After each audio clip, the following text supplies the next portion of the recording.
Décision Plus est au service des investisseurs boursiers depuis 1987, au tout début de l'autonomie boursière. Notre logiciel de graphique Market Vision Plus et notre logiciel de code dynamique Trader Plus en ont fait sa renommée. Nous sommes encore ici parce que nous évoluons sans cesse et que nous servons bien nos clients. Découvrez nos produits et services spécialement conçus pour l'investisseur actif et autonome dans la boutique Décision Plus.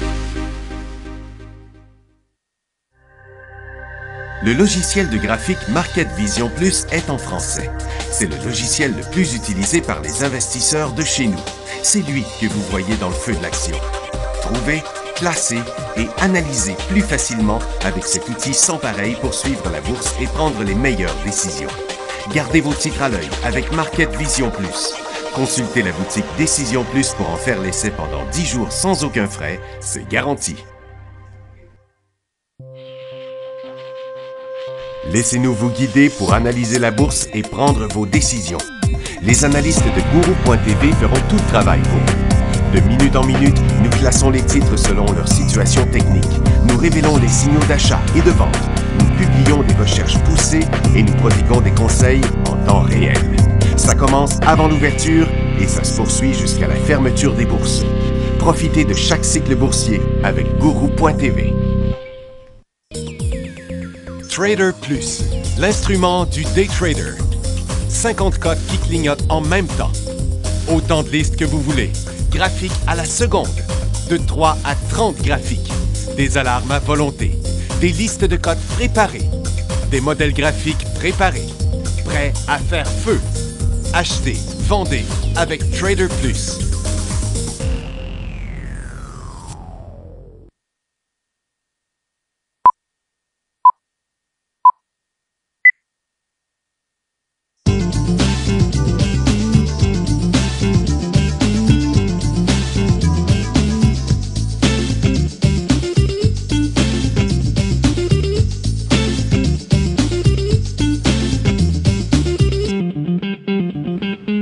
Bonjour tout le monde, bienvenue dans le feu de l'action, mercredi le 9 novembre 2016. Et les marchés, ça a été toute une histoire, cette affaire-là de Donald Trump, qui hier encore, tout le monde donnait Hillary Clinton.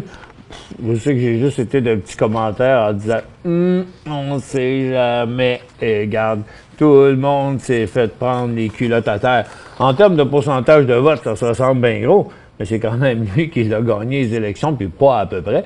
Probablement la plus forte élection qu'on n'a pas eue. Il est au pouvoir, il a le contrôle sur tout, que c'est pas compliqué l'affaire. Et puis, il n'y a pas grand-chose comme nouvelle à l'international. Tout le monde ne s'est pas risqué à sortir des affaires aujourd'hui parce que c'était bien plus les élections. Là. Bon, premièrement, hier soir, aussitôt que ça a commencé, cette affaire-là, qu'on a vu que Trump, au début, il avait une bien plus grosse avance, puis après ça, moins, puis après ça, il a fini fort. Mais les bourses en Asie étaient ouvertes. C'est le Japon qui ferme le premier, la Chine en deuxième. Le Japon descendait presque 6 % à un moment donné, plus de 1100 points à peu près. Et puis, il a fermé le premier, donc il est resté en bas. Je vais vous le montrer ici. Le dollar américain, en passant, continue à monter, puis toutes les autres descendent. Mais, vous voyez, le Japon, il a fermé quand il était là. Mais comme la Chine a fermé après, ben elle a eu le temps de remonter jusque-là. Puis nous autres, un matin, Londres, ça a joué de là à là. Là. Donc, maintenant, c'est positif. Après avoir chuté sur le support, c'est remonté. Et puis, vous voyez le SPY maintenant qui est en hausse après avoir été quand même pas mal en baisse.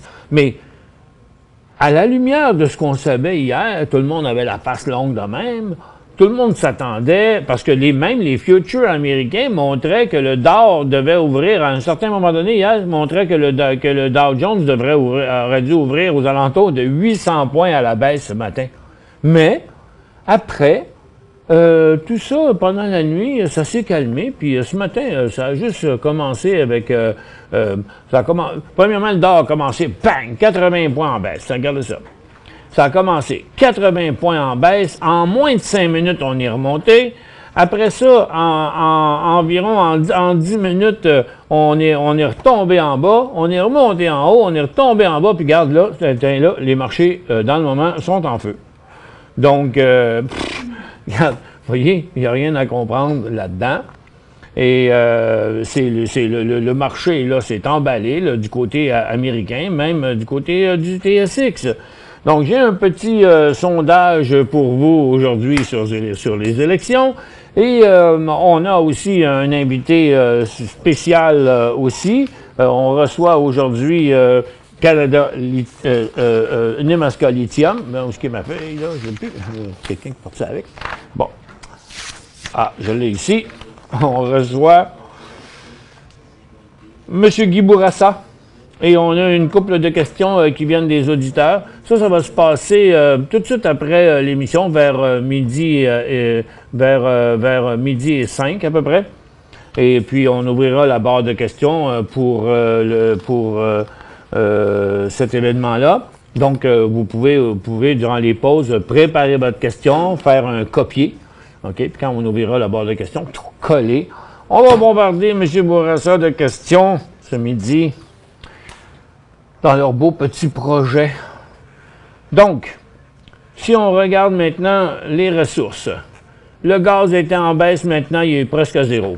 Le pétrole est allé en hausse 3 fois au même niveau qu'on est là présentement. On est allé plusieurs fois en bas aussi, donc vous voyez, c'est juste de la volatilité pour l'instant, on n'a pas de direction. Et le secteur énergie qui est fait up and down and up aussi.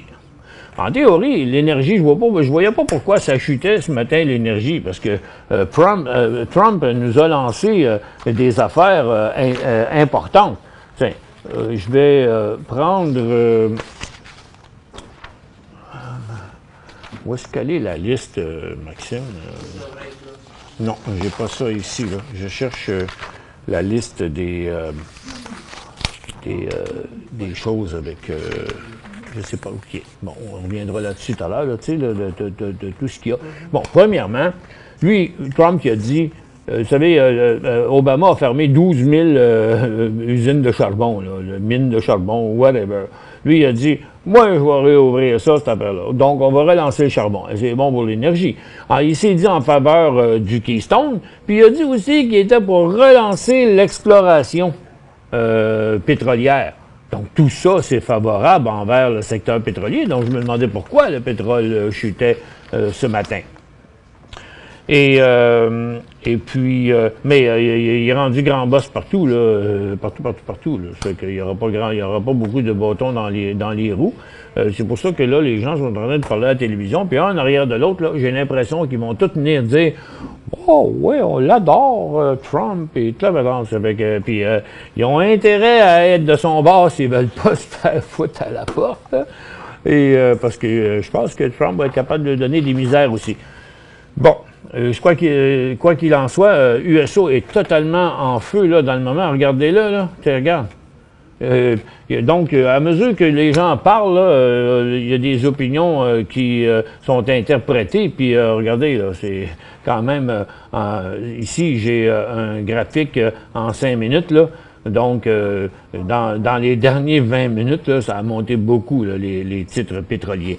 Pour le moment, on n'a pas vraiment de direction plus qu'on en avait sur le marché, excepté que il y a une chose, c'est certaine, c'est pas par en bas que ça s'est passé, c'était très éphémère, puis maintenant, la situation est en train pas mal de changer de bord dans certains cas. Puis c'est pas égal non plus. La consommation discrétionnaire est bien en baisse, les services financiers sont en hausse, les industriels aussi. Donc, il y a des secteurs qui chutent, puis il y a des secteurs qui montent.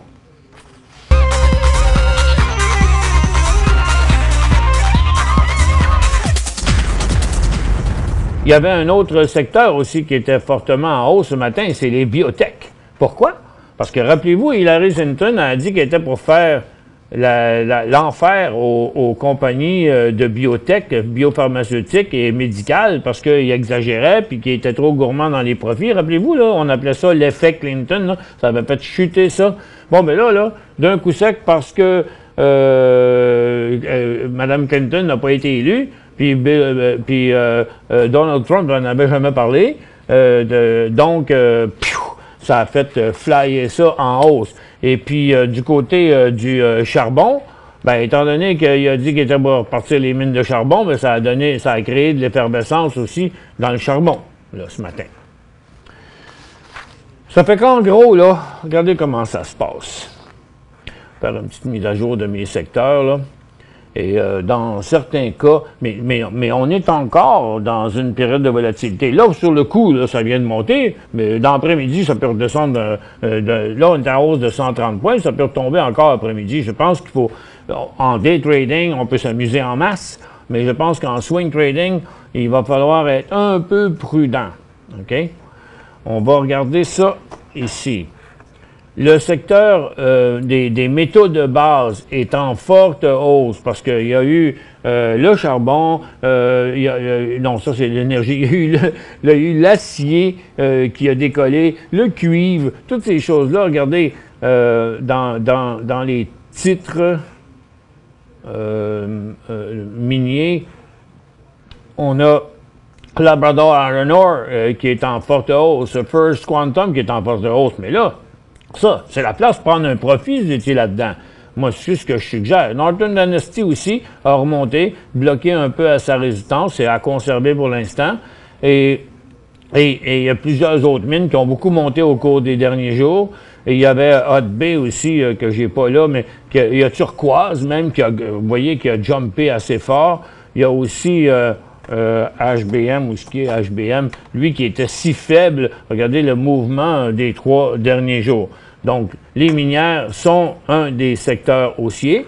Les aurifères, ils ont ouvert fortement en hausse ce matin, mais après ça, ils ont dégonflé. Ben oui, parce que les titres, les autres secteurs ont ouvert en baisse et sont remontés, puis ils s'en vont à l'envers là, sur cette information-là. Donc, pour l'instant, c'est le statu quo sur les aurifères. J'espère que vous avez pu prendre des profits quand ils ont monté un matin, mais dans la manière dont ça se passait, je suis à peu près sûr que tout le monde croyait que « Ah ouais, mais ça va continuer encore ». Donc, l'argent est un petit peu plus fort quand même que l'or. Pour ce qui est de la consommation discrétionnaire, ben ça reste une tendance baissière ici, à éviter totalement. Les télécoms aussi, malgré qu'ils sont remontés un peu, on mettait beaucoup de pression ce matin, puis il n'y a rien de haussier dans ce secteur-là. Les services financiers, ben ils sont à côté à leur résistance. Donc, ils étaient en baisse, maintenant sont en hausse, mais il n'y a toujours pas de signal. Si ça s'élançait à nouveau, ce serait une autre affaire. Parce qu'ils ont dit aussi ce matin qu'il y avait de grosses chances pour qu'il n'y ait pas d'augmentation de taux d'intérêt en décembre là, et à cause que Trump a gagné. Donc là, les titres financiers ont repris du poil de la bête, mais en réalité, il aurait dû agir à l'inverse. En tout cas, c'est un peu bien compliqué ce matin, pas capable de trouver de direction autre que l'or, même pas l'or, c'est le secteur minier qui vraiment est le plus fort. Les autres secteurs qui étaient neutres ou négatifs demeurent quand même négatifs. Même la consommation de base reste en baisse et menaçante sur son support. Donc, pour l'instant, là, en dehors du secteur minier, du secteur biotech et du secteur énergie dans certains cas. Tiens, USO, soit dit en passant, on l'a regardé en intra-séance, là, mais là, il vient de nous montrer le début d'un cycle haussier, là, direct là, pendant l'émission. Ça fait que ça fait bien du stock à regarder. Pour le moment, la situation est claire. On ne devrait pas paniquer pour vendre nos portefeuilles. Ça a chuté, mais c'est rebondi. Ça veut dire que le marché semble pas vouloir les laisser tomber. Et puis du côté des ressources, on conserve aussi, mais on n'achète pas. On prend du profit dans le secteur minier parce qu'il y a beaucoup monté. Sous toute réserve, on peut recommencer peut-être à prendre des positions sur le secteur pétrolier. Sans trop exagérer, parce qu'on est en situation survendue, on est dans un creux, on décolle à la hausse, donc on n'est pas très loin du support. Donc, n'exagérez pas dans les positions, mais je pense qu'on peut commencer à penser, à regarder à certains titres qui pourrait, le secteur pétrolier aussi est en cycle haussier. Donc, Cameco n'a pas dans son signal encore. Crew Energy débuterait un cycle haussier. Suncor, et quelques-uns là qui sont plus clairs. Mais il en manquerait quand même, je dirais, un petit peu. C'est comme juste sur le bord, un petit coup de force de plus, là, puis on a bel et bien un beau cycle haussier sur le secteur. Mais attention, la volatilité reste grande. Regardez le pétrole qui a monté en fou il y a quelques minutes. Oups, là, maintenant, il se met à redescendre rapidement. Donc, ça n'a pas l'air que c'est fini, là, cette volatilité-là. Pour joindre Michel Carignan et son équipe par courriel, écrivez à michelcarignan@decisionplus.com.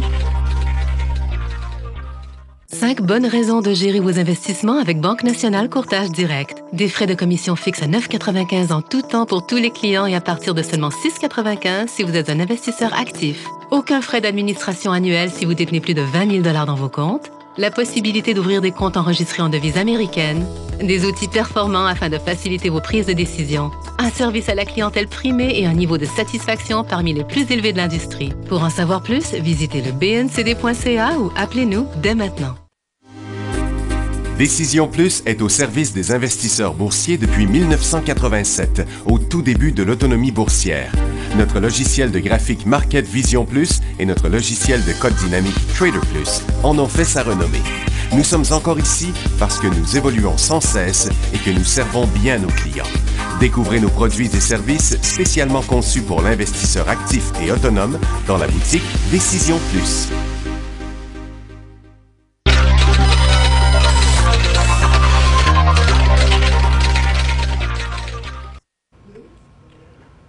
Bon retour, mesdames et messieurs. Un petit réajustement de mes graphiques ici pour voir. Bon, c'est en train un petit peu de se calmer. Les pétrolières s'arrêtent à leurs multiples résistances, les minières aussi. Les orifères ont viré de bord à partir de leur résistance. Il y a juste les services financiers qui sont un petit peu plus hauts. Puis le reste, c'est revenu calme. Autrement dit, regarde, à 109 points, on a 35 points en hausse. On a décollé avec 40 en baisse sur Nasdaq.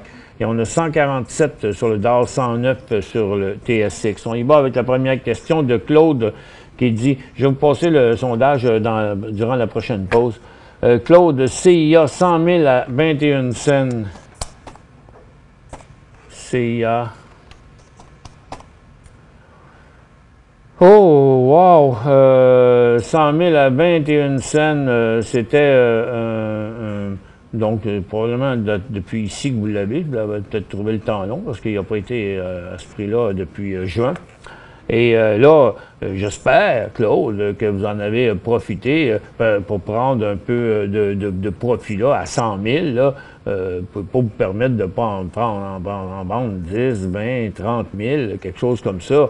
Dans ce mouvement-là qu'il y a eu là.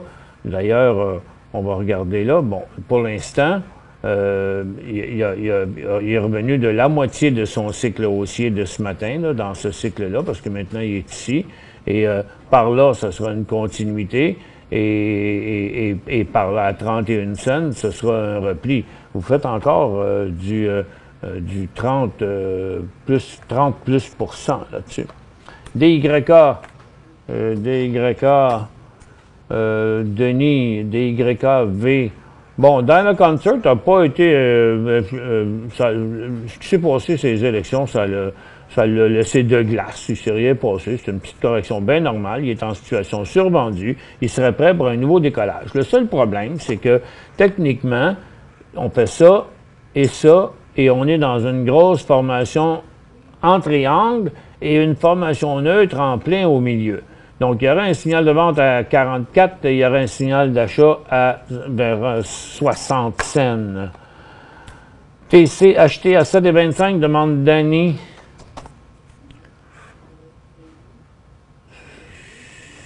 C'est pas le bon.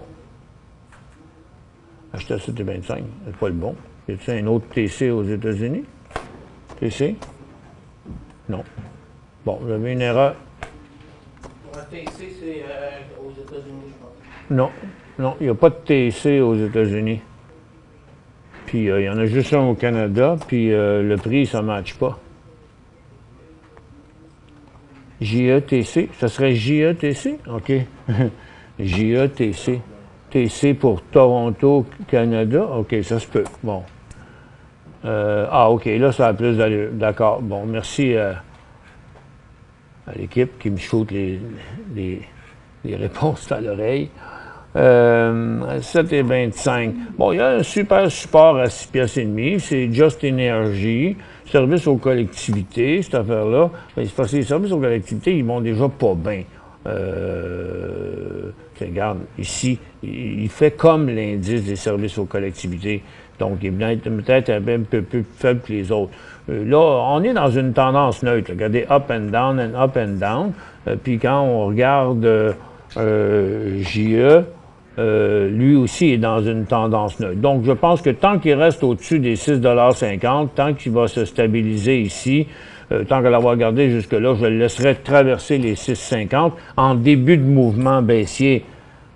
Plutôt que de prendre la perte là, il y a quand même des très bonnes chances de rebondir. Le temps pour acheter ALA et SU. ALA. Bon, Altagaz, ben là, le gars, Altagaz, il a mangé une méchante claque à cause de la baisse du gaz. Puis comme on voit, il est très affecté par la baisse du gaz. Pas avant qu'il touche 32 piastres et 60. Et puis SU, c'est Suncor. Suncor, techniquement, il serait déjà dans une condition d'achat si on regarde le graphique. Par contre, il est déjà en situation suracheté. J'aurais tendance à vouloir... C'est un début de cycle aussi sur toute réserve, mais c'est ce qu'on voit aussi sur USO et c'est ce qu'on voit aussi sur l'indice d'énergie. Donc, je dirais que pour Suncor, si vous l'achetez là à 44, c'est que vous êtes prêt à le vendre s'il retombait à 39. Ou encore, à plus courte échéance, je vais vous le mettre ici comme ça pour voir où serait son point. Donc, si vous l'achetez là, bon, c'est ça, exactement. Ce serait 40 piastres le prix de sortie. Donc, vous avez une pièce de risque. C'est pas si pire. OK? Le mouvement là, est correct. Mais puis vous avez juste une pièce de risque. FAZ, pour demain, on l'achète. Bon, c'était une question d'hier, puis là, aujourd'hui,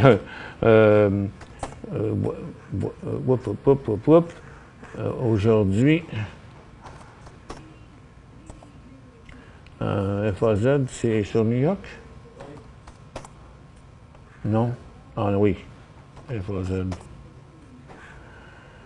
Donc là, les services financiers sont en hausse. Donc FAZ, lui, est en décrochage. Là. Ça fait qu'on s'entend-tu qu'on l'oublie parce que les services financiers là, sont en feu dans le moment. Ça fait qu'on n'achète pas.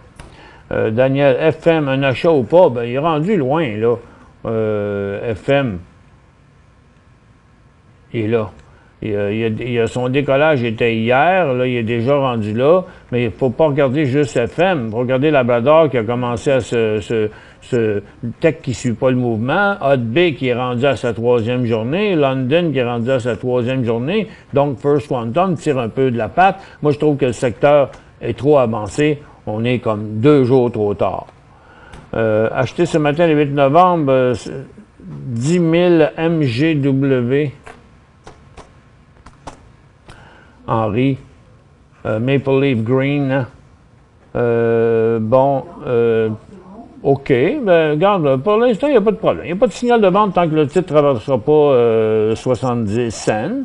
PSVM, Silver Court Metal, 8 novembre à 3,42. Bon, c'est beau. Vous êtes déjà à 3,75, vous faites 30 cents, 10 % que vous faites dans le moment. Est-ce que le titre est capable de monter plus loin que ça? Ça dépend. Là. Si les titres se mettent à continuer à être trop forts, peut-être que l'or et l'argent vont revenir sur leur mouvement. N'hésitez pas, aussitôt qu'ils montent un peu à s'approchant de sa résistance, de prendre un profit. Pendant la pause, je vous envoie le petit sondage.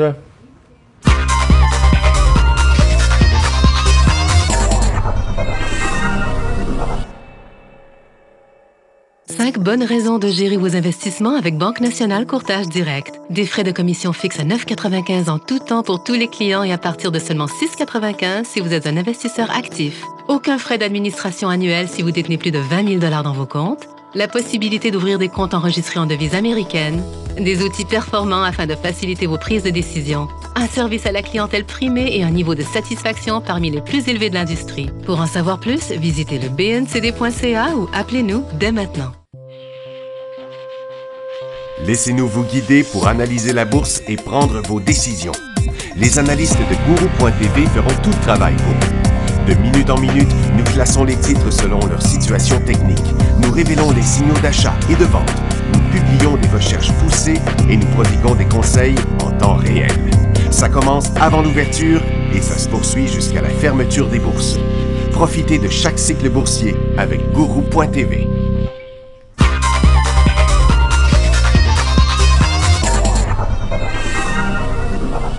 Il y a un petit peu de phénomène d'engorgement aujourd'hui, hein, parce que à cause des élections, il y a énormément de monde sur les réseaux sociaux. Il y a énormément de monde qui se servent de leurs outils de trading. Les bourses aussi ont ont fait beaucoup de transactions ce matin, donc ça s'embourbe un petit peu là. Donc, le sondage aussi était un petit peu lent. Ce matin, on avait même des ralentissements. Même moi, pour voir mes graphiques, ça prenait quelques secondes ce matin. Donc, je vous disais pour Silver Corp que tout va dépendre de ce qui va se passer avec les orifères. Là, pour l'instant, l'argent est un petit peu plus fort que l'or. Fait que peut-être vous voudriez la réduire préventivement, votre position. SJ, bon résultat. Est-ce un achat au support? SJ, Tiger. SJ, c'est bien ça. Est-ce un achat au support? Bon résultat. Bon, OK, le support qui était là, la preuve en était que non, hein? Ouch! Lui, il va mal en chien. Il a perdu une débarque. En tout cas, j'espère que vous ne l'avez pas acheté. LAC payé 1 pièce et 9. Oh là là, OK. Puis vous n'avez pas rien fait, hein? Frank, ici, hein? Vous avez 3 signaux de vente là, en ligne là, sur ça. Ouch! Lithium America. Là, maintenant, il semble être sur un creux, là. Mais c'est difficile lorsque vous avez payé ici, puis vous ramassez ici. Après l'inversement de la tendance, le bris d'un important support ici, comme 80 aurait dit que le plus loin là, que vous allez là-dessus, là pour l'instant, c'est pas loin de la moitié, vous perdez à peu près 40-45 %. Très difficile de vous dire quoi faire après, parce que ceux qui n'en ont pas là seraient peut-être plutôt en train de regarder pour l'acheter, parce que c'est sur un support, peut-être qu'il redécollerait. Mais c'est quand même possible qu'il se retrouve à 50. C'est plus facile de prendre la décision au début des mouvements qu'à la fin des mouvements. Là, j'ai peur de vous dire, sortez de là, puis ting, après ça, il va rebondir.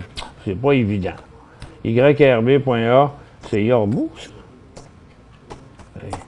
Je suivais ce stock-là, moi, dans les années 80. Bon. Il est à sa résistance. Il a donné un faux signal le matin parce qu'il est revenu ici. Mais c'est un titre que j'aime pas beaucoup parce qu'il n'y a pas beaucoup de volume. Puis même quand il y en a, regardez ici, je vais vous le mettre en 15 minutes là, sur une dizaine de jours. Vous allez voir, même les volumes qu'on voit dans le graphique quotidien, c'est rien. Regardez, c'est du moustachage. C'est pas tradable. Quand il vient le temps de rentrer, sortir, il peut y avoir une grosse différence de prix. Achat à 1,35. Est-ce que vous l'avez acheté? Il n'y a pas de... achat à 13,5 cents. Il est allé à 13,5 cents, mais votre question était d'hier. Donc, en tout cas, moi, je ne l'achèterai pas. En tout cas, je ne pourrais pas dire aux gens ici à l'émission, achetez ça, parce qu'ils vont faire quintupler le volume là-dessus. Là. Il n'y a pas de volume. TQQQ, in à 112. TQQQ. C'est où ça? TQQQ. Ça existe-tu? Oui, oui. C'est le ProShare Ultra Pro à 112. In à 112. Vous êtes à 112. Bon. Donc, vous avez acheté directement sur le creux. OK? Celui-là ou celui-là. Donc, il y a quand même une grosse résistance à passer. Là, vous êtes à 123. Moi, si j'étais vous, j'en flusherais à moitié de suite. Puis l'autre au prix payé, ou ben plus tard, si les marchés repartaient en forte hausse. Pour l'instant, ce que je voudrais de mieux à vous conseiller, c'est de réduire la position pour vous garantir que vous avez payé 1,12, puis vous, 1,23, vous faites 11 piastres. Donc, il vous coûte 100 piastres. OK? Vous avez payé 112, maintenant, il vous coûte 101. Fait que si vous en vendez la moitié ici, c'est ici que vous êtes break-even après. Vous allez avoir le temps de vendre en masse. SKLN, GP, 703,54. OK, je suppose que vous avez acheté ça là-dedans, là. Bien, pour l'instant, il y a un signal de vente à 2,70, puis un signal d'achat aux alentours de 4 piastres, 3,85, 3,90. LIF à 15,10 de Serge Labrador. Il est stabilisé, là, mais parce que c'est du fer, hein. Ça fait que le temps-là, l'acier va bien. Donc, puis on peut peut-être trouver d'autres choses, je ne sais pas. En tout cas, pour l'instant, il est à une résistance importante. Ça va faire toute la différence. Mais il vaut 16,27, vous avez payé 15,10. Donc, il y a 1 piastre et 20 à peu près là, de profit là-dedans. Et le support est en dessous du prix que vous avez payé. Ici aussi, je la réduirais de moitié, je mettrais un stop au prix payé. Et le sondage, oui. Le sondage, qu'est-ce qu'on a eu? Vous avez été affecté par l'élection américaine, plus ou moins pour le moment, 74 %. J'ai fait de bons profits ce matin, 21 %. J'ai perdu pas mal d'argent ce matin, 3 %. Bon, bien, on voit que les gens s'en sont quand même possiblement bien tirés. Je crois que cela ne fait... croyez-vous que Donald Trump améliorera l'économie US? Je crois que cela ne fera aucune différence, 47 %. Je crois qu'il relancerait l'économie américaine, 25 %. Je crois que la situation empirera vraiment, 26 %. Donc, c'est partagé, hein? Quelle est votre situation actuelle? Peu investi, 32 %. Moyennement investi, 36 % et beaucoup investi, 31 %. Vous voyez? 3 catégories bien distinctes, hein, de gens qui sont peu, moyens et là. Bon, j'avais juste 3 questions. Très intéressant, ce petit sondage. Bien, merci beaucoup d'avoir été avec nous et ne quittez pas, restez avec nous. Dans quelques minutes, on revient, vous n'avez rien à faire, on revient avec M. Guy Bourassa, PDG de Nemaska Lithium. Ça risque d'être intéressant, ça.